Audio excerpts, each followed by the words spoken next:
Well, welcome back to Glass Onion Radio Show, but instead it's not a radio show, it's a fucking video cast. It's a podcast, isn't it? It's the future, mate, is what it is. It's the future. Apparently this is what we have to do now when we got barred from radio. But it's not barred from radio forever, because you might hear what happened in the interview. Who are we talking to? Who popped in for a chinwag? The one and only. Forgot his name already? No, it's the one and only, Alan McGee from Creation Records. We're talking 25 years of Definitely Maybe, one of the greatest debut albums ever recorded. If not one of the greatest albums. And for all you cats and rats and dreamers and steamers and screamers and all of you down there, including Liz Taylor in your fur jacket and diamonds, make sure that you click the link below to subscribe. Join the cult. Okay. And join the fucking cult. Right, and then welcome back to the Glass Onion Show. We are now sort of calling ourselves a cult. Now, The cult of Glass Onion. It's a cult of Glass Onion, because we do have the church. We have the church, and it's sort of, it runs every Sunday for over 2 years. An unorthodox church. It is. It's the godless church. It's the unholy ceremony, and like we say all the time, it will never go unheard. But we are joined here on our first podcast. We're podcasting now. That's it. So, are you going to tell the cult of Glass Onion fans why you're out of the boogaloo? Wow, you're turning it on me, Alan. Come on. Right, so we are joined here with Alan McGee. Alan McGee. Already? We do know Alan McGee is quite unorthodox, and he's now trying to put me in the hot seat. Okay. Go on, just tell us. It's a podcast. That's what they want. Right, okay. What really happened down at the Boogaloo? I mean, we was going to really avoid this question. I wasn't there. I took a Sunday off. I thought, Oh, that was what Stu is doing that's middle class this week. He's watching your mother do the How was marathon. that middle class? My mum was running fucking marathon, man. Okay, It's all quality. right. All right, maybe it's not middle class. Go on, What was you doing? That was working class that weekend. Tell your Mitch. fans. Well, what I was doing that was working class that weekend, I was almost arrested for having a little bit of a wobble. I mean, like you guys know, all the disciples know that I have had issues with drinking drugs in the past.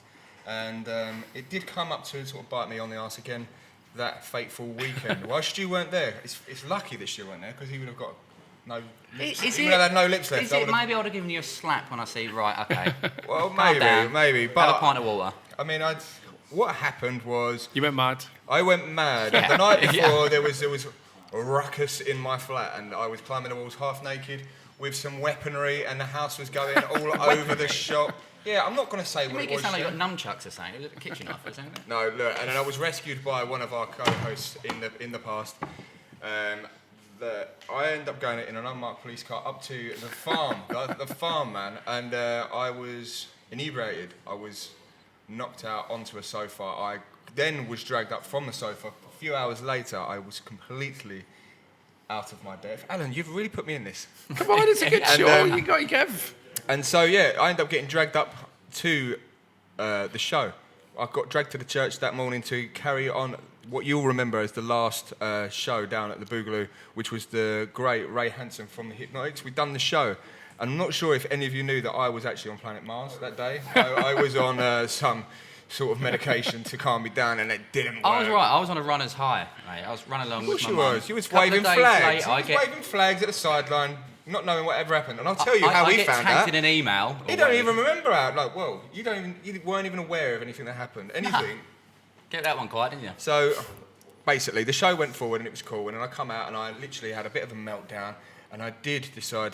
Well, I didn't decide. I don't know how it happened. I can't remember. But there at the Boogaloo, great people. They were our family for a long time. But what I did is, where the pub is separate from the radio, I kind of merged them lines that day.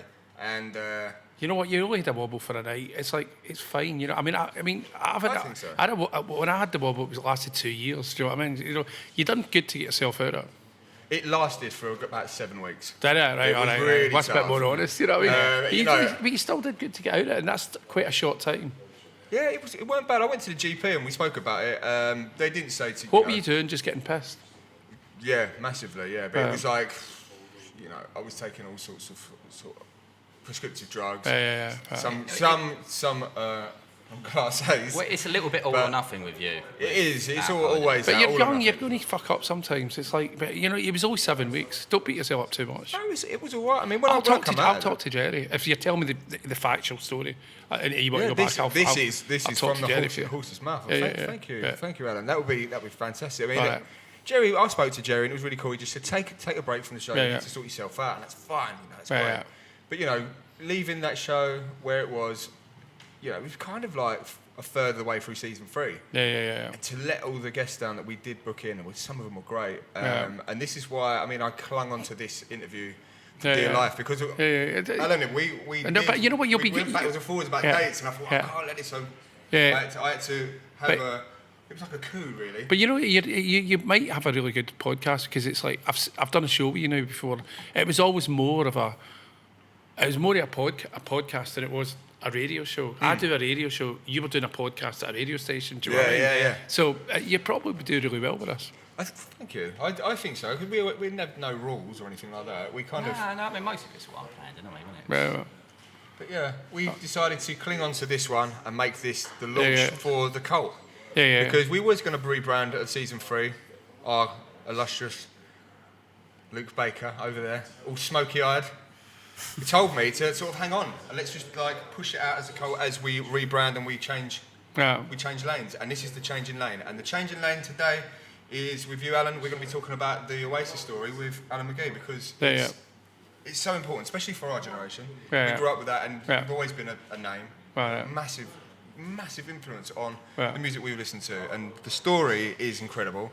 And, Yeah. and I know that you might be bored of talking about it, I'm all right. but I'm all right, we're actually. never bored of hearing about it. And the thing is, it is 25 years, definitely, maybe this Yeah, August. I know. I think I'm doing something for Star Shaped at the Islington Academy in August the 2nd.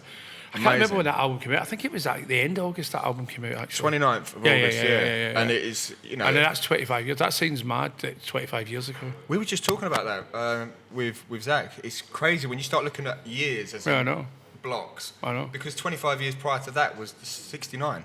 I know. Yeah. I know. We Scary, done a innit? show we've done a show 50 years since 69, and the things that have changed since then. I mean, Yeah. this is still current. This album is still like it could come out today. Yeah. And that's massive, and it changed so many people's lives. Did it change your life? Yeah, it did. I mean, Oasis changed my life. Do you know what I mean? Because it's like, I mean, just for what happened, with Oasis, I mean, it changed my life on lots of levels. But the most obvious one was that, we started selling millions of records instead of hundreds of thousands of records. Yeah. Because we were a big label before Oasis, but we weren't a fucking really big label. And then Oasis happened, and then that came out, and that sold 7 million really fast. Really fast. Wait, it's gone on sale, what, I think 15 million worldwide. No, I The don't think it's album done is- that. I don't think it's done that, dude. I think it's less than 10. Well, but The internet might be lying to me. Yeah, I don't know, but I it know. often does.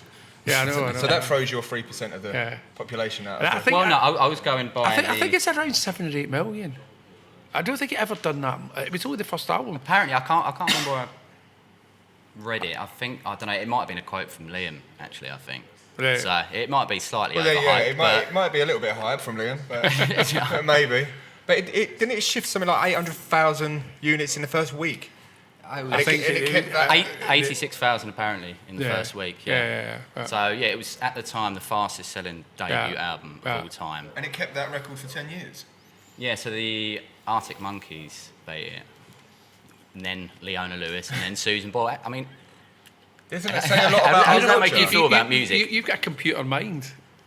yeah, I'm that boring facts guy. That's me. Yeah. I did say she's got to be the facts man. I've got to be the hype man today because I've just had a leaking skylight all week, and the roof, and it runs straight onto my bed, Alan. So I've got to kind of sort that out. And I said to you, That's your excuse. no, it's not actually. No, I do know. Of course, I know. I grew up with this album, and I know a lot about this album, and I love it. And it did change the lives of so many people, and it changed music because I think after this record come out, a lot of music then changed, especially guitar music in Britain at the time. Yeah.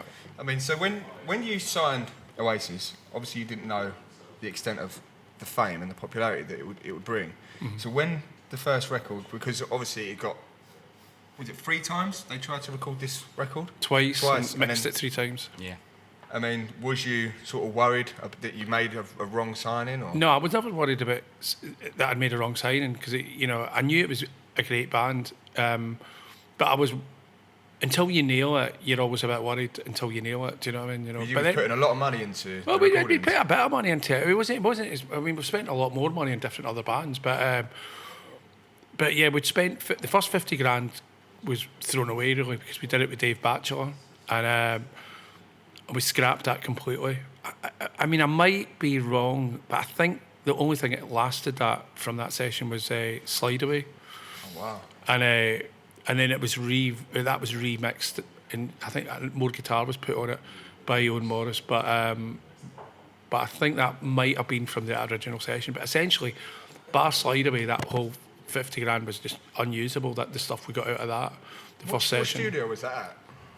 Fuck knows. I know, actually, I do know. Sky? I do. No, it was Mono Valley. Oh, he's Mono. In Wales, that's it. yeah. And it was with Dave Batchelor, the old sensational Alex Harvey band producer, who had met Noel Gallagher when he was mixing sound for the Inspiral Carpets. So it was like, this kind of tenuous kind of links. And then I liked the way that Mark Coyle mixed them live. So then I put Mark Coyle in as the guy that was going to record the album, which he ultimately did, you know what I mean? Because we ended up mixing it later on with Owen, and I put in Angeli, who had done Boo Radley's Giant Steps, and they recorded it brilliantly, and then they couldn't mix it, you know, because it was still wrong.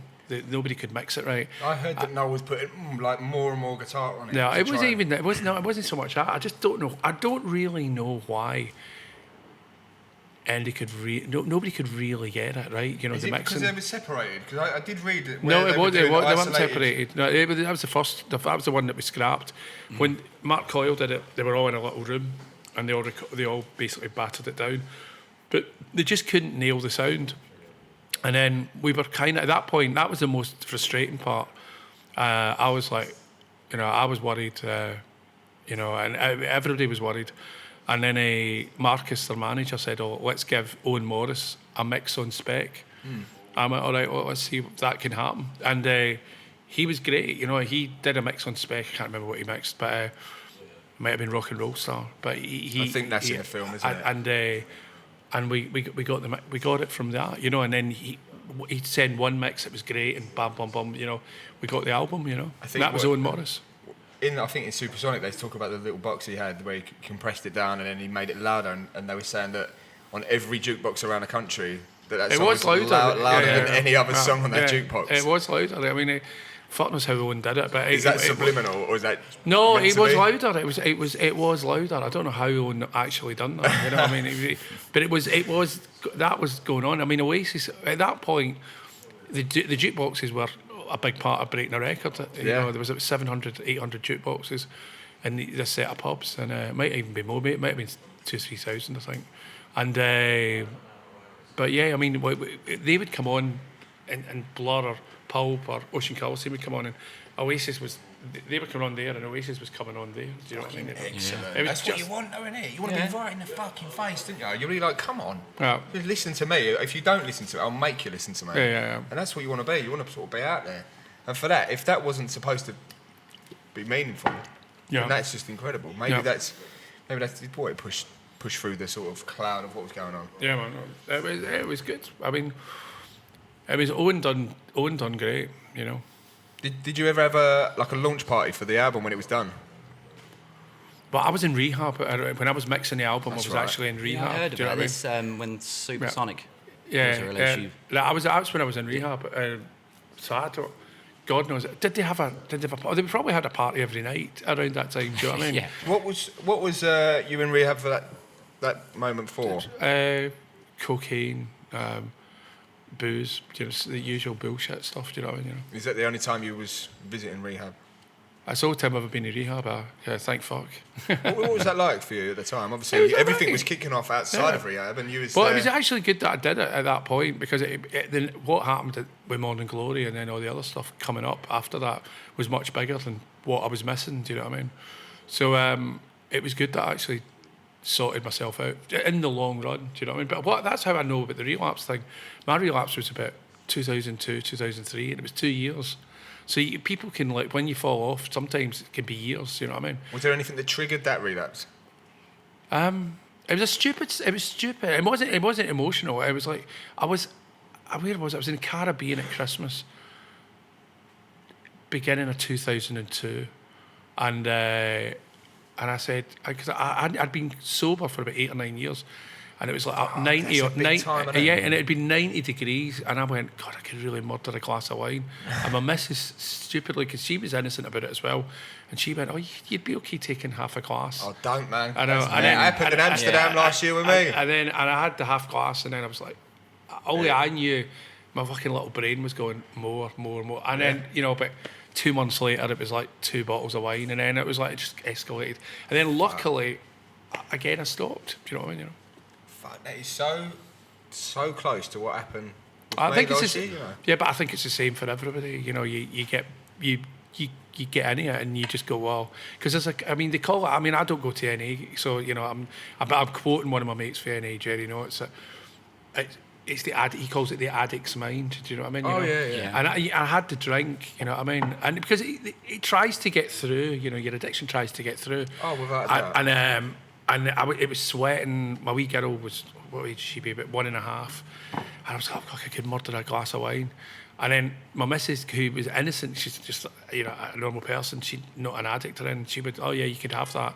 Then the minute I went, boom, literally, I could feel it switch on when I got to the bottom. And I went, oh, rock and roll, I remember it. and that was it, I was in again. And then it took me a couple of years, and then I thought, fuck this shit, and I stopped it, and then I've never been back on it again, you know. Brilliant. That is, it's so close to home. That's what sort of separates people that can go out for a drink, and it's that point when you think, no, I've had enough, I'm having a good night, I'll stop, and then... Well, you strike me as somebody that can control it, but maybe I'm wrong.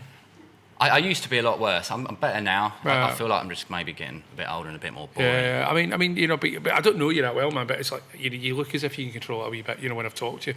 But he's more like he's more like me. He can't control it. Fucking I'll be honest. That's what I used to drink a lot. I remember the first time I met my girlfriend. I'd wake up at 10 in the morning and just grab a half-drunk can of beer and start on that. I can't do it now. I'll be honest. It is that thing that Alan said though, because I remember being in Amsterdam. And it was kind of like, I'd been asking the questions on radio, you know, is once an addict always an addict? And how can we ever know if we never try? Oh. You know, is it a space in your mind where you know, that is real? Or is it the scenario that surrounds you? Is it your environment? If you're unhappy, are you drinking all the time? But you know, you're young, and then also you don't have kids around, do you? No, so the thing is, it's like, you know, you're ultimately really letting yourself down. Do you know what I mean? It's not, you're not letting a family down or kids down. But that also doesn't stop the addict being there, because if you had children, then there was a reason not to do it. You know? Well, that's what I'm trying to say. It's like, you know, when you got other things, you're like, oh, I can't do it because of that. You know what I mean? But if you get nothing to stop you doing it, it's quite difficult. You know what I mean? It's fucking hard. I remember drinking that one night in Amsterdam. I was like, I'm going to do it, right? And she was like, yeah, look, I don't think it's that bad. I'm here. We'll just go for a wine. Went to dinner, had a wine, thought lovely. The next day, we went out to a nice coffee bar just on the Amsterdam And you had 2 wines. And I said, you can have coffee, I'm going to have a wine midday. No, you're not. I said, yeah, I am. And that's the addict. That's that arsehole when you're in it going, no, you don't get to tell me what to do. And then we went back to the apartment and I drank a whole bottle of wine before I went out, and then I was drinking, and then you come on and you go, yeah, that addict is still in me. Because I kept thinking about it. I remember when you started drinking again, you said to me, like, I bet you're enjoying this, I'm drinking again, I'm not, you know, more lively, more excited. I went, no, mate. It's making me I think it's the fact that you felt that people didn't want to see you anymore because you wouldn't go down the pub or whatever. But it is. It's a wooden life sometimes. But I think initially, but then it's about being sober. Yeah. I think it's more fun. But now I realise, after relapsing, then you realise. But surely at first, when you thought, right, I've got. No, when I was younger, when you're younger, you do think, oh, I'm missing the party. But then you get older and you realise, actually, the party's shit. I can go out, hang out with people to midnight, whatever, 1 o'clock in the morning. Get up, go swimming, and then I don't have any hangover. I've got a next day. Do you never miss it? No, I don't now, but I'm old. I'm 58. You know, I mean, when I was younger, because I got sober at 33, and that's much more difficult getting sober young. Do you know what I mean? You know. Yeah. But getting sober I mean, I've been sober for years now. You know what I mean? But at 58, being sober, I mean, it's getting pissed. It's not attractive. Do you know what I mean? Well, I must say, a lot of the time, it's always a fear of missing out. Yeah, man. And I'm not even joking. How the fuck has Alan McGee ever got the fear of missing out? You've done everything. Yeah. In skip loads. Yeah. You partied in the biggest places with the coolest people and drunk the most amazing things, I should imagine, and took the most amazing things. So how does it get higher? How does it get better? You go, I've done that. It don't get any better than that. So it's not that's not the way you look at it, though. You know, I mean, it's just, I mean, it's much more personal that you just, you know, that whole getting wasted and the hangover shit, and it's like, it's not worth it. When you get old, you know what I mean? If you're young then, and you don't have family and all that stuff, then it's going to be what it's going to be. But when you get older, it's just a bit like, no, that's not what I'm into. But mind you was in rehab for that in what, 94? Yeah, I was only in for about 6-7 weeks. I wasn't in for a long time, but it's like, did you feel when you come out and all this was happening, it was all kicking off? Did it feel like your life had just exploded? Like, I'm in the middle of this. Yeah, no, I mean, not with that. I mean, I was getting over like the drink drugs thing. Do you know what I mean? That was what I was really trying to get over. Do you know what I mean? So it took me a while to get over that. But it must have been quite difficult though, because coming out of rehab, that made it easier actually. I would have thought it made it harder because it made it easier because that was so exciting. That, you know, that was the thing that was a runaway train, and you were like, well, what before Oasis, you were like using the drink and the drugs to have the runaway train, and now you had an actual real runaway train going in your life, and that. So that made it actually easier. That must have made you a lot of money. Yeah, it made everybody money. Yeah. And that must have took you to some heights. That album alone. Yeah. Was you never tempted to just throw it in a bin and party? Because I don't think that's. It's not. I've moved past it. I don't think that's not the way my brain thinks. Do you know what I mean? You know, I mean, it never really was ultimately. Do you know what I mean?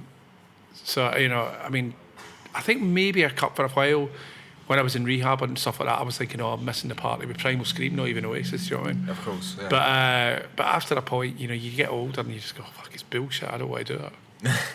I mean, I'll ask you the question. No one likes to talk about money.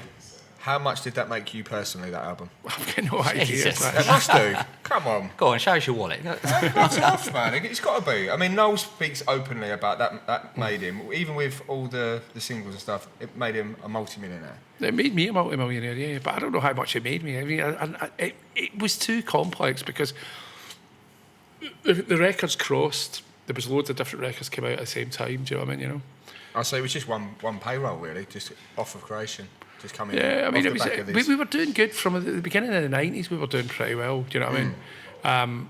But when Oasis happened, it fucking blew up. Do you know what I mean? But I mean, for what it's worth, I was a millionaire before I met Oasis. But the massive amount of money that we made, it was that Oasis made everybody. You know what I mean? You know. I think that will probably be on the minds of a lot of people, like how fun that must have been to have created something and found something and just be at the forefront of all of that. I mean, with this record coming out and it changing music, did it change your direction of what you was looking for in artists from then? Maybe. I mean, I think in some ways it made it more difficult in the 90s because up till Oasis we signed pretty eclectic stuff. Yeah. So it was My Bloody Valentine. There's nobody really like that. Primal Scream. Primal's a pretty experimental band. Fan Club, a great pop rock band, blah, blah, blah. There was loads of different things that we would put out that were pretty left field. So when Oasis happened, it sort of became, I don't know how to say this, it sort of became more difficult to go left because everybody wanted the one thing. Do you know what I mean? You know, everybody wanted everyone's that. Looking for you to sign another Oasis. Yeah, everybody wanted that big rock arena act for creation. That's basically what people wanted, you know. I mean, we went and signed Super for the Animals, who are like a left field band, blah, blah, blah. But, and that did pretty well. But in general, people wanted, oh, you broke Oasis, we want more of that kind of thing. That's what we were getting asked to do, you know what I mean? Who was your favourite act after Oasis that you signed? Well, I mean, Oasis were my favourite act I signed, do you know what I mean? I just thought they were a fucking great band. I mean, Primal Scream were my favourite band, do you know what I mean? The only reason I say Primal Scream is I grew up with these guys, and you know, it was a big deal to me that they made it. Do you know what I mean? You know, of course. Personal. Yeah, it was really personal. Well, not just because I grew up with them. That was great. It was a great thing. Me and them both done well in the music business. You know what I mean? You know. I mean, I feel everything you sign's probably personal in a way, because In a way, I I think everybody is. So I think nobody. I mean, if you're signing things because you think they're going to sell records, it's kind of empty gesture, isn't it? You know, I mean, it's like if you should be signing things because you love them. Do you know what I mean? You know? I mean, It shows. You posted the other day at the bar that you signed the Hives. Yeah, but that was with Pop Tones. That was after it. Yeah. It's a personal signing from you. Yeah, I mean, I just thought they were a great band. I mean, I didn't have a clue they were going to fucking blow up. I mean, I bought the record for nothing. Do you know what I mean? You know, I bought the record for $2,500. Bought 2 records for $2,500 and licensed for 5 years. Together? Yeah. Fucking genius. And then genius. Yeah, and then I put out that Your New Favourite Band, and then that fucking went mental. You know? It did. Yeah. I remember that when it came out. They're fucking unreal. Even now, I see But I wasn't doing it because I thought I'd sell records. I was doing it because I thought, what a great band. Nobody's heard of them. I'll put it out, and fuck me, it exploded. You know what I mean? You know. You got to be walking around with a Midas touch, Alan. I don't think I've got the Midas touch because it's like, you know, I mean, there's different points. I've definitely had the zeitgeist behind me. Do you know what I mean? And I'm like, oh, that's what we'll do. But I think it's like everybody. Yeah, you have moments. You know what I mean? You know. I think you've got to be there. You've got to be in the moment and in the scene to understand what's going on. Like you say, the zeitgeist. It's got to be momentary, isn't it? I think it's harder now to understand what's going on because it's so splintered. Do you know what I mean? You know. What, with the internet, you think, or? Yeah, I just think music in general. I mean, it's like, you know, unfortunately, Spotify's like become the enemy or somewhat, hasn't it? Do you know what I mean? You know. Yeah, you're right. Yeah. But getting back to definitely maybe. I mean, what? I mean, I've got my own answer to this question, but I mean, what to you do you think made Oasis stand out and was, you know, such a phenomenon?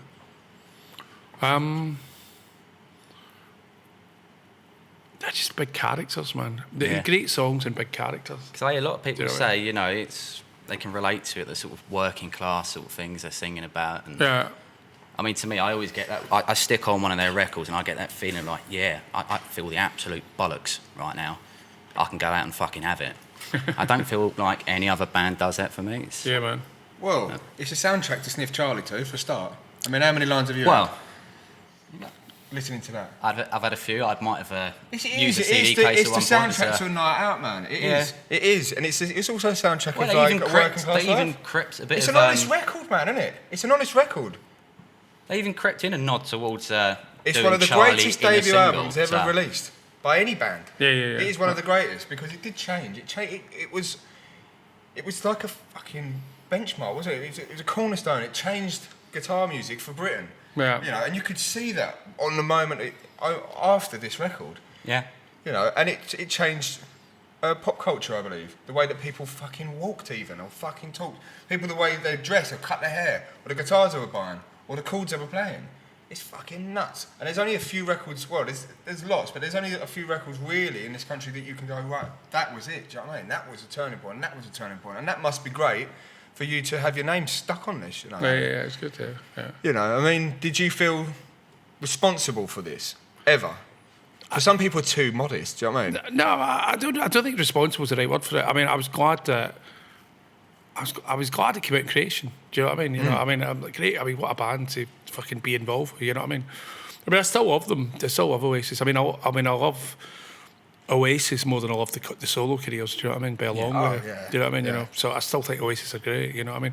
I don't think they're getting back together. You know, at all. You know what I mean? You know. I don't think they need to be. We were talking about it before, before, and you said, "Oh, I don't think that I want them to MCGEE." No. And I went, "I agree with you." You know what I mean? I think it's done. Just leave it now. It's like the Beatles. It's like they never spoiled it. And, Yeah. you know. Do you think that they should have broke up when Noel said they should have, after Nebworth? Yeah, probably. But I mean, you know, it's like, I don't think anybody really was going to ever do that because they were heading off to tour stadiums for the next 15 years after that. Do you know what I mean? That's just the way it was, you know. So what happened when you sort of left Oasis' side after, because you was managing? When was the moment? I wasn't the manager. I had the publishing and the records. Oh, right, okay. But when did you end up leaving their camp? November '99. Wow, so you'd seen the first 3 records? Yeah, and I'd made the fourth one with them, yeah. Oh, did you? Yeah, and then I let them put that out on their own label and I shut off and done my own thing. Did you have many chats with Noel about him putting the records out himself? No. I mean, he knew it was coming anyway because he knew I was fed up with Sony. Do you know what I mean? Oh, was that Yeah. what was the reasons? Was that the reason it was Sony? Or? I couldn't deal with it anymore. Do you know what I mean? You know, because I just was like, I mean, if I was being honest, I'd made a lot of money at that point, and I didn't care really about the money anyway. Do you know what I mean? So it's a bit like Sony were just fucking doing my head in on a daily basis, and I just thought, I don't need it. I've already fucking got 20 What was million, happening with I don't Sony? care. Do you know what I mean? You know? I'll have to dig for that one. Was that? What was happening at Sony? No, I mean, they were just idiots. You know what I mean? It's just corporate people. You know what I mean? You know, that want that. You know, I don't know if you ever get involved with a corporate company that you're aligned to and you got to deal with. It's just painful. You know. I mean, it's not exciting working for Tesco, and it wasn't sexy fucking working for Sony. Do you know what I mean? It's like, I mean, nobody, we weren't employed by Sony, but essentially I mean, they owned 49% of it, so all the money I was making, they had 49% of the profit. Fucking hell. Do you know what I mean? You know? Yeah. And what was there an issue with the percentages at the end? No. I mean, like, it was a clear cut deal. We walked away. Do you know what I mean? You know, but it was just that was the way it was going to go down. You know. What did you sign Oasis on? Was it a free record deal? No, it was 5 albums. And did they say out the 5? I think they put 3 out with me. They put Master Plan out. Blah, blah, blah. Yeah, I think they concluded the deal. Yeah. Fucking excellent.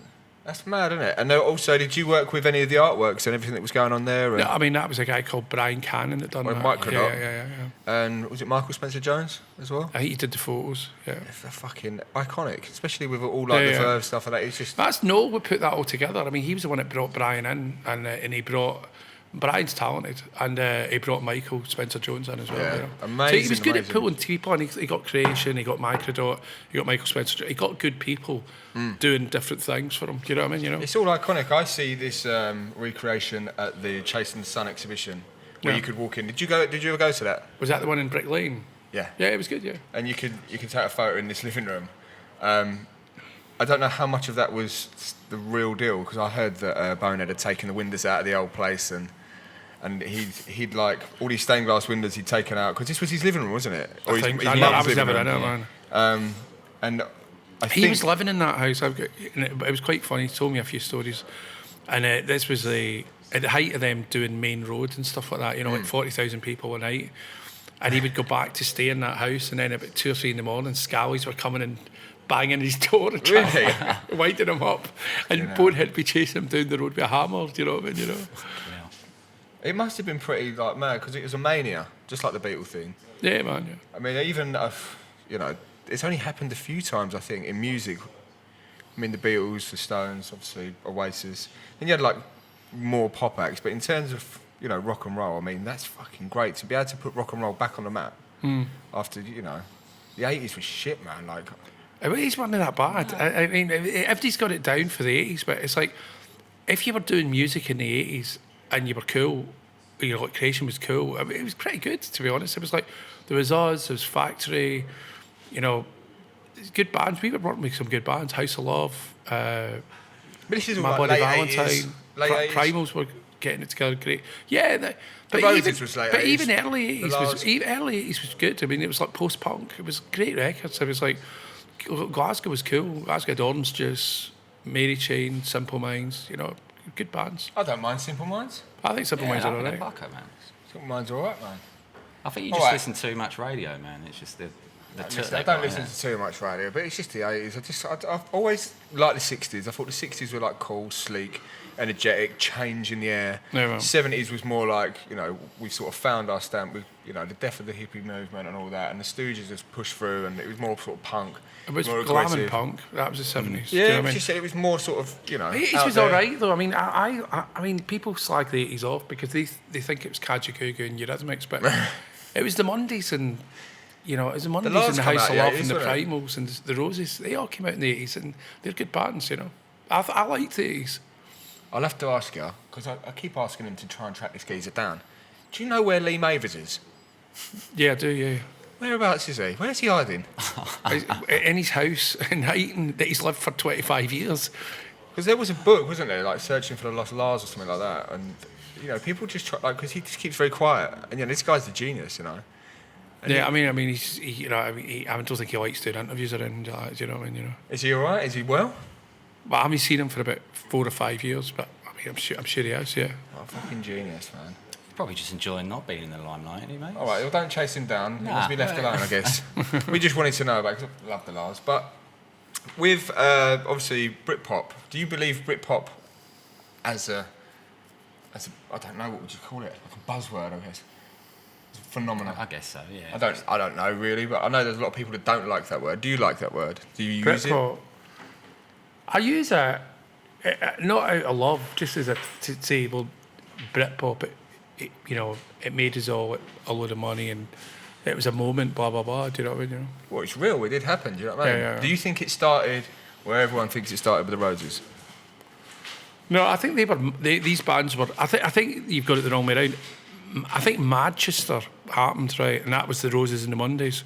I think what Oasis were was Manchester. Yeah. Rebranded as Britpop by the media, but That's what I was going to ask. Like, that's what they were. They were a Manchester band, and they just they were more pop than the Roses or the Mondays. All Oasis really ultimately were was, they had the look of the Mondays and the attitude of the Mondays with the music of the Roses, with some pop songs thrown on top. That's all it really was. It was Manchester Part 2, but it wasn't cool to be Manchester, and so they rebranded Oasis Britpop with Blur. But the truth is, they were fucking Manchester, you know. Yeah, So- there is the blurred line, isn't I was there? about Really? to ask about that because I read, I think it was a Q&A you was doing where you had a theory on how the rivalry between Oasis and Blur might have started something to do with Liam Gallagher's girlfriend at a party with Damon Albarn. No, I mean, I don't know about that. No, but apparently you said something. I think there was a party and Damon Albarn might have shagged Liam's missus. I don't know about that. No. Where did you pull this quote from? I don't know. The fucking, do you know what? I'm done with it. He's going to be on the phone. Oh yeah, that whole rivalry was about some. What was it? It was a launch party, wasn't it? Yeah, something like that. And Look out, Alan. Someone's misquoting you then. Yeah, Damon had sex with Liam's girlfriend at the time or something, and that's where it had come out. Yeah. Maybe you're being misquoted on the internet. I don't know. Stu's. I don't know. Do you know Have you what? been doing your research? You've been making it up. Yeah, I think so. Maybe it was a dream. I don't know. Or was you told off last time for saying it, Alan? but I don't actually know what we're talking about. This The whole Britpop rivalry. Blur, Oasis. I read. I think they just something and I think they just annoyed each other ultimately. Yeah. You know what I mean? Because what wasn't I believe that it was the moving of the dates of the release of the single, wasn't it? Yeah, I mean, it was more like they were just winding each other up. You know what I mean? And then Damon moved it. That's actually what happened here. And that's where it And went he- into the media, Yeah. the rivalry. Yeah. No, I read Dixie's Dinner. Apparently, was a little bit of a supposed to be a piss take of Blur, but maybe I'm reading my facts wrong again. I think they were a piss take. It was a jaunty song. Do you know what I mean? Yeah. You know, yeah. So what I love that track. Did though. it you, do? You hated it, didn't you? Well, not Yeah, hated it. I'm not a fan of it, man. I'm not. It's like the White Album. I don't like the cutting room floor stuff. The sort of, the very sort of childlike sort of shit. Do you know what I mean? I'll have. I mean, and we'll argue about that because we done the White Album revisited. We revisited as 36 songs, whatever. We cut it down into a singular album of great tracks. And I don't like fillers on albums. I like it to just be a punchy, straight through. Some people love Dixie's Dinner. I'm not a massive fan myself, but it's not a bad song. But I think the album could have done without it. Well, I mean, looking back, is there any tracks you might have thought actually hindsight I might have swapped that for this or? On the first album. Yeah. Yeah, I think it was a strong album. I mean, even Dixie's Dinner. I don't think it was such a strong record that you don't. I don't even mind Dixie's Dinner. That's the mad thing. Do you know what I mean? I don't mind it. Well, I'm on the same wave with you. I quite enjoy it, but a lot of people it just winds up. So. Yeah, I mean, I think it's such a strong record with like Supersonic, Slide Away, Rock and Roll Star, Up in the Sky, Bring It On Down. Does it really matter that Dixie's Dinner's on there? I mean, it's like it's because it's not even bad. It's just not as good as these other tracks. You know what I mean? You know? I suppose, yeah, I'll give you that. I think that's the same with the thing with the Beatles as well. You're comparing. Yeah.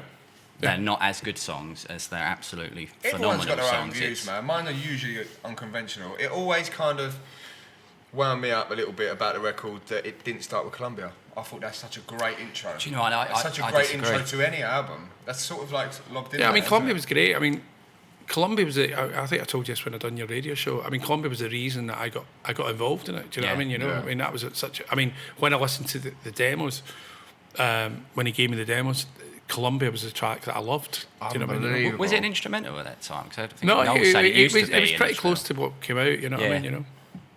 Because I think apparently that's, if I'm getting it right now, that's the first song he wrote with Oasis or for Oasis. But yeah, it originally was just a jam. No lyrics, and I think someone else said, like, man, you should put some words on that. So I watched you on the documentary side of Definitely Maybe DVD, and you were saying that you believed that Noel would lie about his records, what he had, because he always had like this stash of. And he'd wrote them on the train on the way up there. I think he had. Even when he joined Oasis, he makes out that he wrote the batch of them. I think he had them before he even joined the band. You know what I mean? I think he had them. Arguably, I think he had them for the late 80s. You know what I mean? You know. Really? Well, the ones that made the record, you think? I think he had a lot of songs because he definitely had the first 3 albums written, which is maybe 30 odd songs, and then he had all the B-sides. So yeah, I think he had about 50 songs. Yeah, it does make sense. When he signed to me, he definitely had at least 50 songs. You know. Because there's early footage that of the Boardwalk. They all went on to record. You know what I mean? You know. Of him doing around the world. Yeah. You know, all around the world. And you think, God, that didn't come out until the 3rd record. Yeah, no. Oh, yeah, he says, what's it, Supersonic was apparently written by himself in the studio where everyone else was getting takeaway. Yeah. Do you think he extends the truth a little? See, I've never really believed that story. I've always thought he had that before, and he just went, you know, because I'd sent him up to do Bring It On Down, and they weren't capturing it for whatever reason. And then I think that he went, fuck, I'll throw in Supersonic, and it worked with the Griffiths brothers, you know, the real people brothers, and I think he went, fuck it, you know what I mean, you know. But how he got that out as the first single was quite funny. You'll like this, considering your fucking drugs background.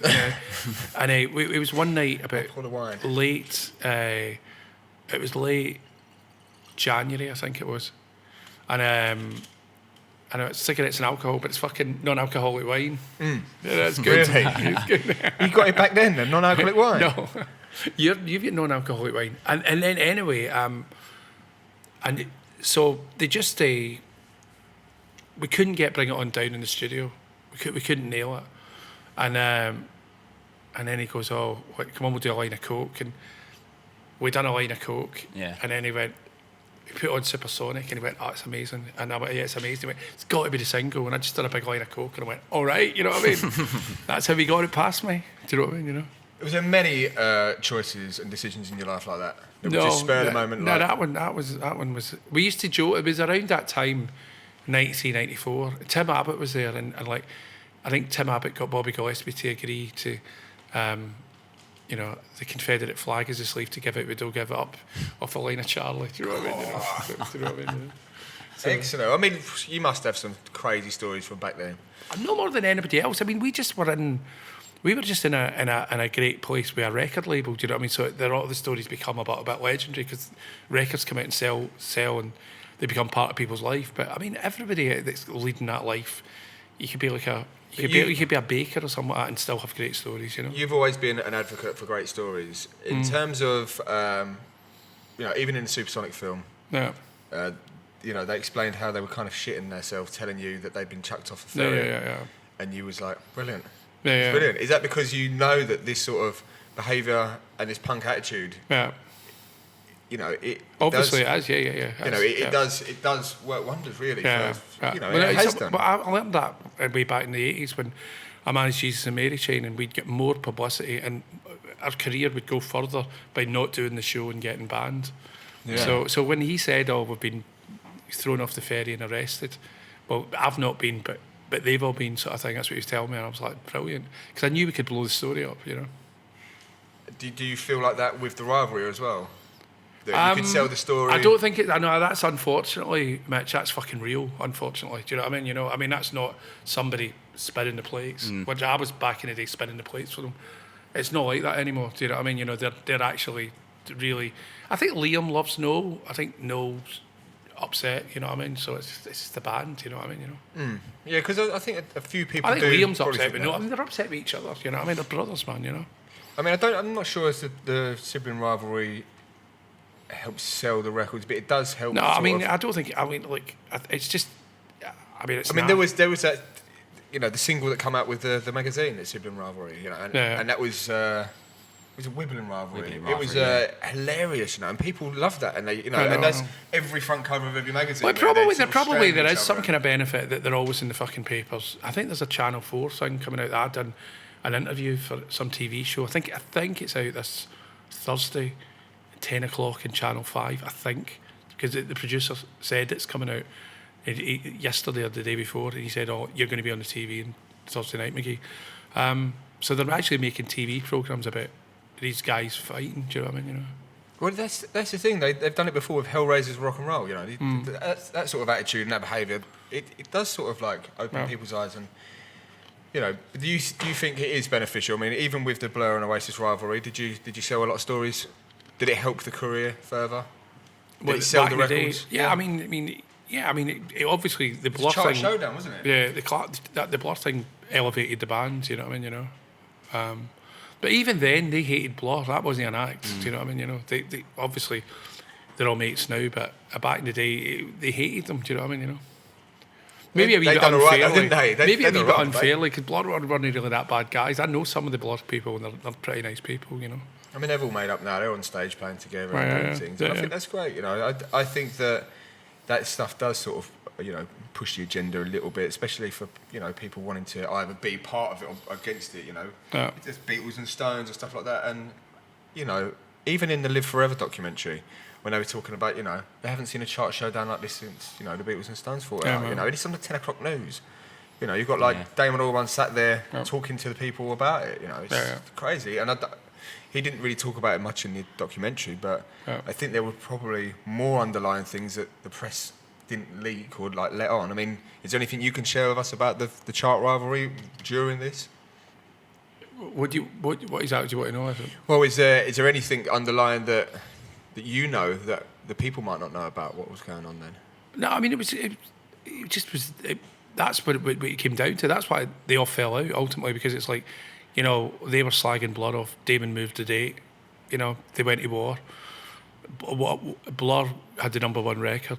Oasis came up with a really strong album and sold lots of records. It was like pretty basic business, you know what I mean? Did they ever come to blows, you know? No, nothing like it. You know what I mean? It was a few insults. Liam was winding up Damon Albarn going, "Your girlfriend fancies me." Do you know what I mean? You know, like, right. But that's I mean, where they got the lines crossed. That was a wee bit. That was a bit as snide as I ever got it. You know. I see this thing on the internet before. I don't know if you've ever heard this. We've now worked out the internet does lie a lot. Yeah. Apparently Liam used to ring up Bon Jovi. I wouldn't know, but I mean, it sounds unlikely. Do you know what I mean? You know. Apparently Bon Jovi said, yeah, Liam Gallagher used to ring me up at like 3 a.m. every other week and call me. I doubt it. And call me the bastard son of Richard Branson, and call him a lion head. Probably bonehead. And I think he ended up like paying him off to stop ringing him up or something like that. I doubt it. I think it sounds fucking rubbish. You know. That would make a great story, though, if that was true. I had to interview Bon Jovi once because I was a blogger from about 2004 or 5 to about 2008 or 9, something like that. Oh, right, okay. For The Guardian, right? And I was actually taking the piss in most of the articles because I started saying I liked Phil Collins and Foreigner and John Bon Jovi, and I would write a review, you know, write stuff. I'd write an appraisal and saying they were fucking great, blah blah blah. Obviously taking the piss, and the Guardian can't actually go. This guy for 4 years reviewed a load of bands and took the monumental piss because half the bands was just taking the fucking piss. You got paid all that money to do that. But anyway, and then you know, because they can't admit that I took the piss out of them, right? But at one point they phoned me and went, "Will you interview John Bon Jovi?" And I couldn't say no because I'd done a whole John Bon Jovi blog 2 or 3 months before, going, "What a fucking genius, John." But so I ended up on the phone with John Bon Jovi. Nice guy. Oh my God, man. You know what I mean? But I mean, it was like, and I was like doing what he's doing, just like looking for anything on the internet and going, you know what I mean, and like blagging it basically. You just like put the fucking phone down and just let him talk. Just fuck hell, shouldn't you be in bed already, for fuck's sake? That geezer is the least rock and roll person I've ever heard of. He probably drinks fucking warm milk at 6 o'clock. I think you've got him wrong, actually. I bet he folds his clothes up on a little chair next to his bed and that. I bet he does. I'll do that. I bet he wears fucking slippers. I think John Bon Jovi's quite connected in America. I think you're wrong. There's no way that geezer's ever took crack cocaine. I'm not There's- sure. That don't make you rock and roll, does it? There's no way that a geezer's ever fucked a brass. There's nothing. What? Right, look, man. There There we are go. boundaries. Fuck a prostitute, be rock and roll. Well, look, Adam, you know what I'm saying. There's rock and roll is made up of like some jingles, aren't there? Bon Jovi, you can't be rock and roll, man. You can't be. He had a fucking perm, for fuck's sake. Do you know what? I that think was he's rock and roll I then, think wasn't he's it? actually And a pretty. tassel jacket. He's pretty connected in America. That's what I've been told. Well, I'm not going to break Mark America. Bolan pretty much had a perm. He was rock and roll in the day. Yeah, but he weren't. He was that. nice on the phone. I thought John Bon Jovi was good. I mean, terrible musician, as in like fucking Yeah. rubbish. Never made a good record in his life. But I mean, He's going to be listening to this. He's going to be heartbroken. I'm He's tagging- sobbing in his warm I'm milk. tagging him right in now. it anyway, man. I'm tagging him in it. It's fine. No, if he's rock and roll, then he needs to show it, doesn't he? But I'm not really buying all that I fucking... don't get what you mean by that. He needs to show it. By going out and shagging a prostitute. it's a bit sexy. I don't know, but you've... Shag a pensioner. Stu, man, don't stick up for Bon Jovi because you don't I like was him either. sticking up for him. You don't like him I'm just either. arguing with you. Yeah, but stop fucking trying to wind me up. It's like you Oh, saying right, that Phil Collins is rock and roll. I bet he's... That's never left my Do you know mouth. what? I bet he's more rock and roll than you think he is. What, Phil Collins? Yeah. I think Phil Collins is a little bit, probably. He slept with a few. He done a transatlantic flight and played fucking Live Aid twice in a day. That's pretty rock and roll, right? I think he's just a fucking caner. He's a drunk, isn't he? Yeah. Yeah. I think you could tell, man. The geezer looks like Bob Hoskins, doesn't he? Yeah. You got to get pissed if you got to listen to your does. fucking... You play them songs all night, ain't you? Yeah, fuck me. Mind you, with you, that's a studio. Right? I'm not going to say that we're on a bad track, but fuck, I don't like Phil Collins, man. I'm sure I put his head on a pinata once at his birthday. Yeah, I think you did. With Brian I think Ferry. you had Brian and all. Ferry on the other Brian side. Ferry. You a fan of Brian Ferry? I love Roxy. Do you? Yeah, love him. I can't get into it. What is it about Roxy you like? Well, I mean, first 3 albums. Brilliant band. I'm just not a fan of his voice. Do you like his voice? Yeah, I like Brian Ferry. I mean, the solo stuff was always a wee bit. It was kind of bland, but early Roxy with Eno in the band was fucking genius. I'm not a fan of saxophone. I mean, Yeah, but I mean, I just love the way we've got onto this. Go on. yeah. No, no, it's supposed Roxy to was be. a It's great band. supposed to be definitely maybe, but it always goes into bashing about someone. Do you know what I mean? It always definitely does with me, and I've got to curb that. I do have to curb that, but it's only opinions, isn't it? We're here to hurt anyone, are we, Adam? Well, I mean, That's why it's Roxy up to podcasting. date. So, right. This is what happens with fucking Glass Onion, isn't it? It just goes off on weird fucking tangents all the time. Well, it's quite a waste. It's just bashing other artists anyway, isn't it? Surely. Well, Phil Collins, I know that Noel don't like the geezer, but... Is he called him the Antichrist, isn't it? So, is there, because I wanted to ask this, is there any like pretty mad, like what's the maddest story from around the Britpop era that you know of or was involved with? Because these stories, they get passed around between your friends or your colleagues or your family and stuff. Go, fuck, you know, this happened. I can't believe this happened, and no one knows about it. Is there anything that you remember from back in the day that was like so ludicrous and outrageous? Not really, bitch. I can't remember. Do you know what I mean? You know. Is that you being coy? No, I don't remember. Is it because it was just such a whirlwind? No, I mean, I actually don't. I mean, it was just. It was. If you said, "Oh, what about that person?" then I'd say, "Oh, maybe that." You know what I mean? But I can't actually, off the top of my head, I can't remember. I mean, I remember, you know, some crazy stories about yourself. Obviously, we watched the Creation Record Stories Upside Down, which is a great Yeah. DVD. It's a great film, and you can still buy that, you know. Yeah. And you know, we promote all that, so you can go and buy the Upside Down Yeah. documentary, and you've got the book, the Creation Stories book, and there is a film coming out Yeah, about, yeah. about your life, isn't it? Yeah, And yeah. Creation, Well, it's Creation all it Records. is Irvin's interpretation of the book. And we'll get onto that, Yeah. and we'll talk because it's so current. That's actually being filmed at the moment, isn't it? Yeah, we're into tomorrow's the beginning of the third week of shooting. Yeah, that's So they're right. shooting for 5 weeks, and then they're editing for about 3 months or something like that, and then hopefully it'll be done by Christmas, whatever these people do, and then it goes to Sundance in February, and it should be in the cinemas March, April, What? Nationwide.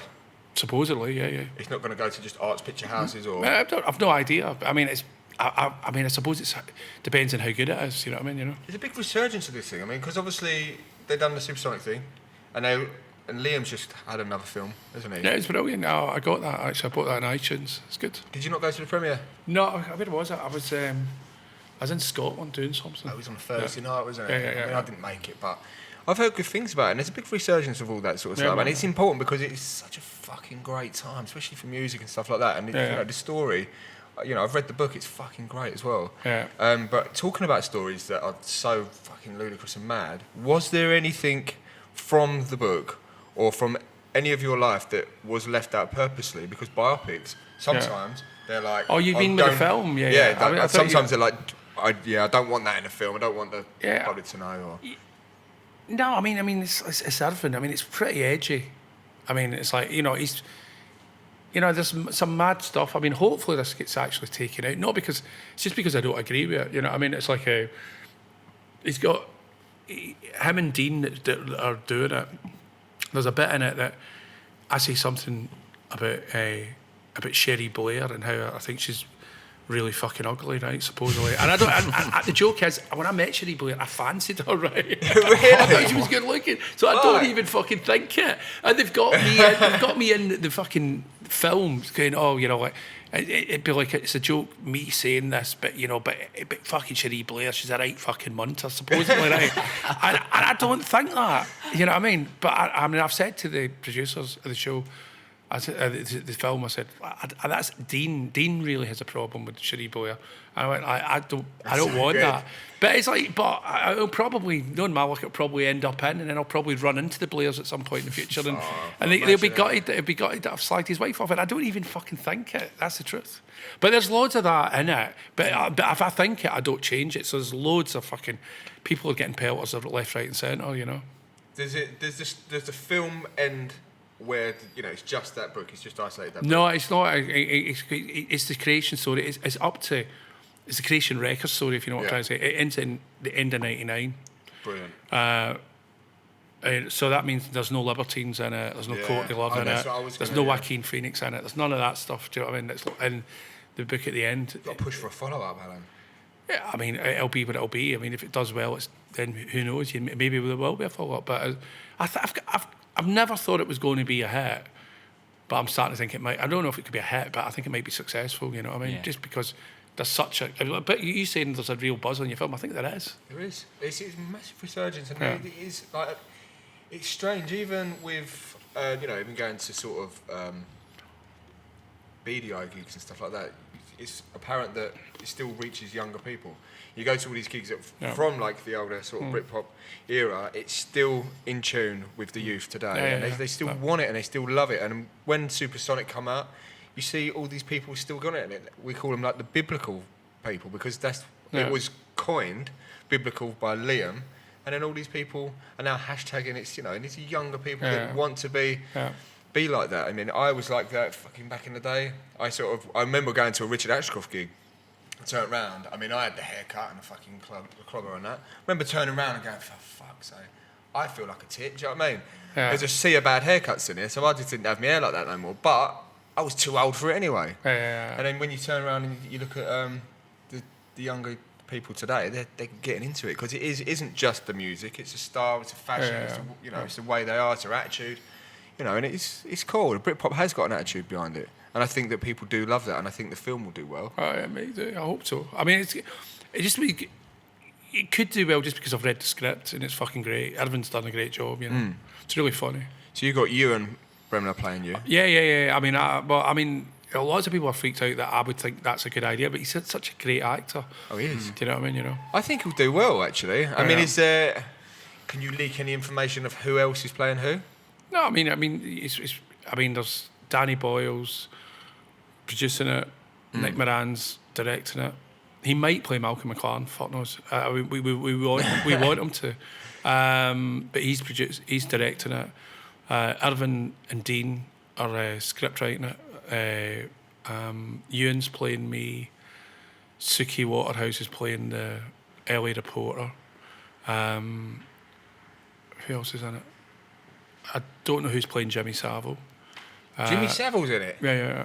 Because I met Jimmy Savile at some fucking Labour party too. Some unfortunate actor's going to be playing Jimmy Savile. Who would you pick to play Jimmy then? Well, I want Rhys Ifans to play Jimmy Savile. That'd be fucking brilliant, wouldn't it? Yeah. He'd do a good job. So Jimmy Savile's in it. It's going to be interesting, you know what I mean? Who's going to want to put that on their CV? Jimmy Savile. I played Jimmy Savile. I think they're struggling to fill it. You're quite right, you know. Yeah. I think Reese fans would do it. I think he would. He's a good laugh, isn't he? I'm friends with Reese, so let's hope he does. I think he's fucking great, man. I mean, and you're saying this will be out sort of springtime next year? Yeah, it should be, yeah. I'm excited to see it. And will there be like much leaked between now and then? Yeah, trailer? there'll be obviously, yeah. There'll be a really good trailer that'll come out. I mean, they've only got another 3 weeks of shooting, and then it's editing. So I would reckon by September there'll be a trailer, I would think. Do you know what I mean? You know, You've only got three more weeks of filming. yeah, so. they shoot it in 5 weeks or something like that. Yeah. Fuck, man. Was it a big budget for the show? No, really, What it's the about film? 2.4 million. Because it's, you know, It's a bigger budget than our show. I was going to say you've got Nebworth in the middle of that as well, haven't you? Yeah. Is that in the film? Yeah. I mean, I can't remember his name, boss, I don't know. I think, ish. It's not, you know, I mean, it's just, it's not, there's no scenes at them at Nebos, but it's on the book, though. I mean, they're taking bits from the book, you know what I mean? Irvin's just brilliant. I went up to see Las Vegas, who I managed about a month ago, and he sent me the new script, and, like, I was, like, sitting, going on the train up to Glasgow, and, like, you know, I was sitting in the first class in one of these mad wee seats to the side, and I got to page 23, and I said something came out like about my ex-missus, and I fucking spat the tea out. Fucking hell. 'Cause it was like, it was too funny, man. It's a very funny script. So you okayed the whole script? Yeah, I mean, I'm the consultant on it. It's about me, so I've got Yeah. to tick it, you know what I mean? But yeah, it's fine. I mean, with Irvin, I think why it's an easy gig for Irvin is because I'm pals with him. Yeah. I'm not going to break his balls, so he's going to get away with it. Whereas if I didn't know him, I might be like, no, this is... You trust what he'll do well with? Well, no, I mean, what I find with Irvin, if you don't change anything, it's fucking solid gold, man, you know what I mean, you know? Don't try and edit a genius, do you know what I mean, you know? Yeah. Have you let him know your worries about Cherie Blair? I don't think it'll get changed, even though I don't think that. Do you know what I mean? I think I'm just going to have to wear that I'm supposedly think she's a munter. Do you know what I mean? You know.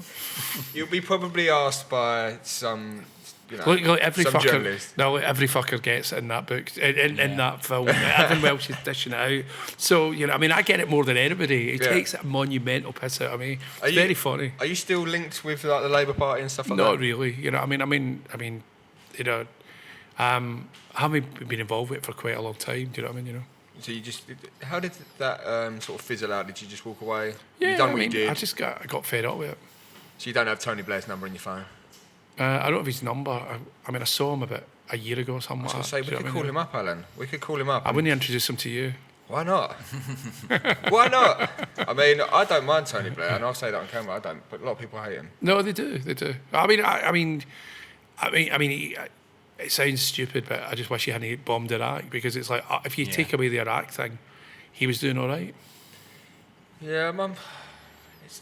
I agree. Of course, he shouldn't have done that. But then, was his hand forced? No, I think he made it happen. Do you know what I mean? That was bad. You know. I mean, people have got a problem with him quite rightfully. You know what I mean? You know, he fucking, you know, he caused a lot of problems for people. You know, the Middle East, apart from anywhere else. You know. But yeah, I saw him at something. You know what I mean? I was talking to him. Sort of, he was very nice to me. You know what I mean? You know. Did he? Yeah, you know, a lot of flack off the back of that. I mean, does he still get grief from that now? I don't know. I think he's, you know, for the rest of his life, he's the guy that got blood on his hands. Yeah, basically bombed Iraq. You know what I mean?